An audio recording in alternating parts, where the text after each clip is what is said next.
I'm Bishop Darrell Watkins, and let's queer up politics. Trump administration removes rape protections for trans people in ICE custody. The Trump administration has eliminated key rape protections for transgender people held in ICE detention centers and U.S. prisons, escalating concerns across the queer community.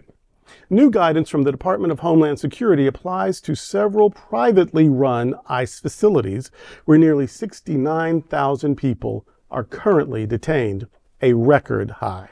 At the same time, the Department of Justice is working to roll back rules designed to protect LGBTQ+ people from sexual abuse in prisons. According to the American Prospect, at least 6 ICE detention facilities have updated contracts to remove safeguards against rape and other protections for trans inmates. Facilities in Arizona, New Mexico, Georgia, and Texas have also ended safety measures and halted medical care for trans detainees. The changes cite Trump's executive order calling defending women from gender ideology extremism and removing diversity, equity, inclusion, and accessibility language.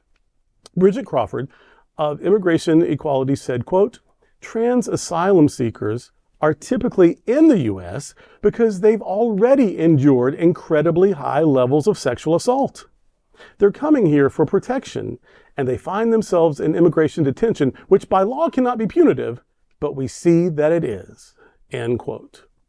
The change comes amid ongoing allegations of abuse, medical neglect, and wrongful deportations of transgender immigrants, drawing condemnation from politicians, advocates, and celebrities nationwide.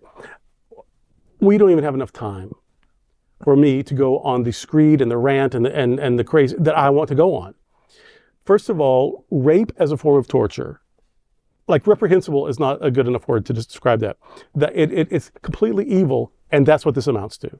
This is an inviting assault and abuse for already vulnerable people, the most vulnerable people in the system. And so if anyone needs protection and they're removing that, there is no justification. There's no moral, legal, spiritual, any person with any human conscience at all could not sign off on that. So, but that's what it is. It is punitive because they just had the nerve to be here.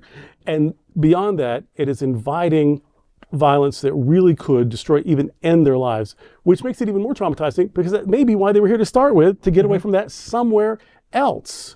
So yeah, this level of, I don't care about your opinions about this or that, or your politics, or your religion, or whatever. These are people. And when you single out people to be raped and to help facilitate that happen, to be tortured, to be tormented, I'm a universalist.